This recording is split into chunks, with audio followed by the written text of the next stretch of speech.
But the facts that have been presented on the table is enough for Anne Waiguru to stand trial and be charged in a court of law. If she is not going to be charged for the corruption of NYS, we could as well legalize corruption in this country. But surely, if a hairdresser registers 20 companies, gets contracts, is paid millions. The millions, admittedly, she says she carried millions in bags and sacks like potatoes. And then you want to tell us stories.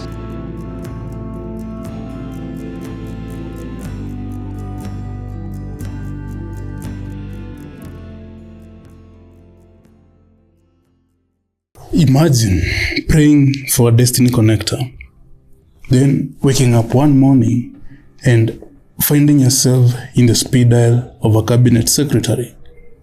Imagine earning 30,000 shillings per month, then within months having to transact millions of shillings with several bank accounts. Imagine finding out that your supposedly destiny connector is just a puppet master, only using you as a pawn in a complex scam game. But you don't mind, because with all the money, you'll be able to buy all the justice. This is the story of Josephine Kafura Irongo, a shy girl from Kiangiti village in Murang'a County, whose ambition was to be a salonist, and how her life changed when she met Anne Waiguru, a technocrat come politician, whose flower has continued to bloom despite her activities of 2014 and 2015. This is the story of how more than 1 billion shillings was siphoned from the National Youth Service and ended up in the hands of a few.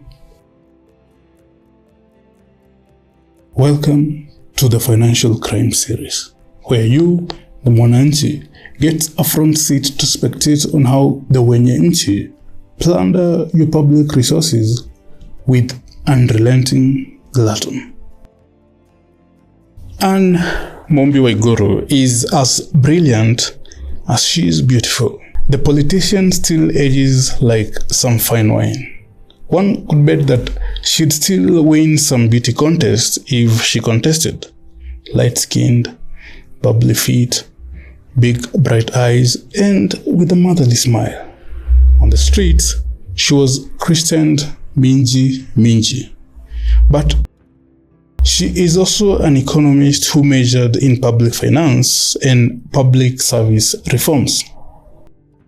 Before she was thrust into the limelight in 2013 as the Cabinet Secretary for Planning and Devolution, she had honed her craft in the public sector, earning respect from her peers and admiration from the president who nominated her. Anne's greatest asset is her brain.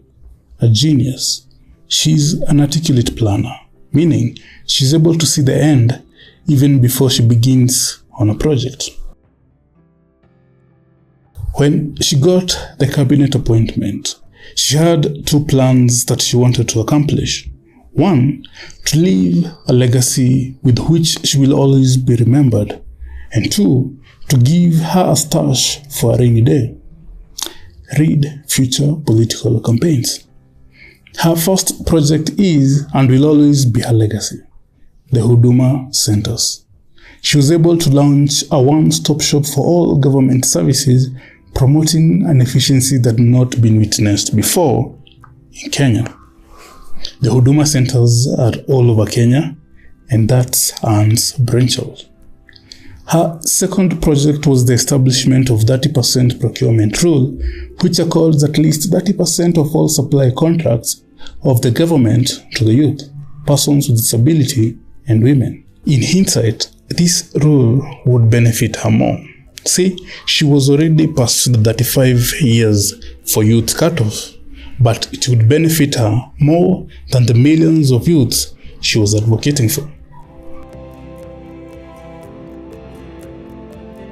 For a haste on public offers to be successful, these 4 things must fall in place. 1, a mastermind.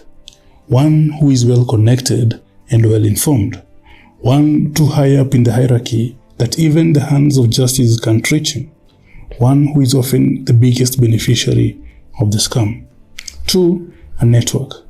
People who are well placed at different places to facilitate the scam. People who fasten the process. People who get a windfall from the proceeds of the scam. 3, the pawn, the face of the scam. The one who signs the documents, opens the accounts, receives the proceeds, the one at the end of the money trail. And 4, a cash cow, a project that would facilitate siphoning of the funds. So it was in the 3rd category that Josephine Kafura fell in. She was the pawn. In 2012, she was a youth at the ripe age of 32. She was an ambitious woman aspiring for big things. She was the perfect pawn for Anne's project. Josephine would meet Anne through a connection back in 2012. The two hit off as friends, a friendship of convenience, as one was a CS sitting at the top of a success tower, while the other was an ambitious hustler still at the basement of the tower. Anne would invite Josephine to her posh home in Runda. Sometimes Josephine would ride in Anne's luxury brown Mercedes E-Class. Josephine would experience the first-class life, although in small doses, sipping champagne without an occasion, having a swimming pool in the backyard, changing cars more often than clothes. This lifestyle mesmerized her. Once Josephine had had a taste, and Waiguru knew that she would do anything for fast money. In June 2014, Josephine would get a glimpse of this money. She was given a small tender to supply stationery, but that was a test by Anne. She wanted to see Josephine's commitment to her. In August 2014, Anne would take the arrangement to a step further. She asked Josephine to provide the following documents: her PIN certificate, a copy of her ID, and a set of passport photos. These documents were to facilitate the opening of bank accounts and registration of Josephine's new companies. Later, Anne would hand over to Josephine incorporation certificates of 7 companies that were all in Josephine's name. Saga. But surely, if a hairdresser registers 20 companies, gets contracts, is paid millions. Josephine's job was not to open bank accounts with several banks. Now that the mastermind had everything set, it was time to wait for the cash cow.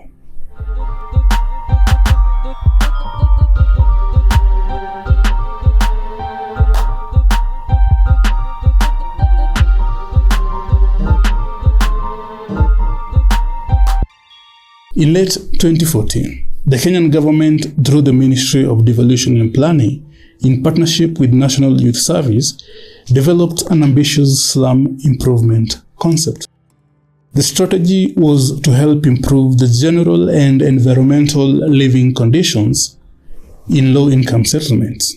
In Nairobi, the slum improvement program targeted Kibera, Mathare, Korogosho, and Mukuru. That was the cash cow. Josephine's first LPO was in November 2014 to supply materials to Kibera for the project.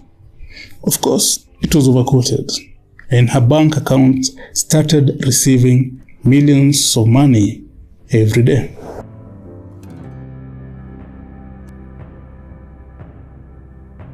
I was the sole proprietor of the businesses. All the 20 businesses? Yes, Chair. Chair, it was not an open tender. This is what is making affidavit really authentic.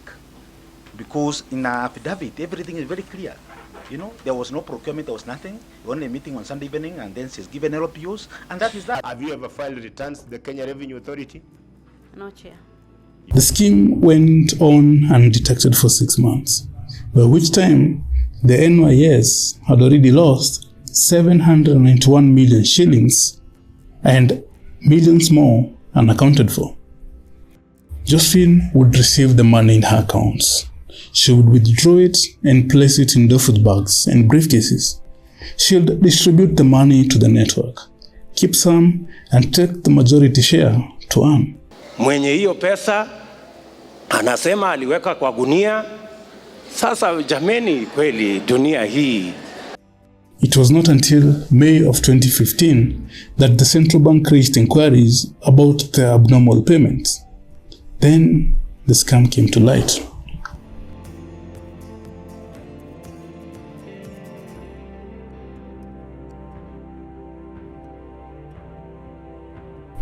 Three years later, in 2018, NYS would be hit by another scandal.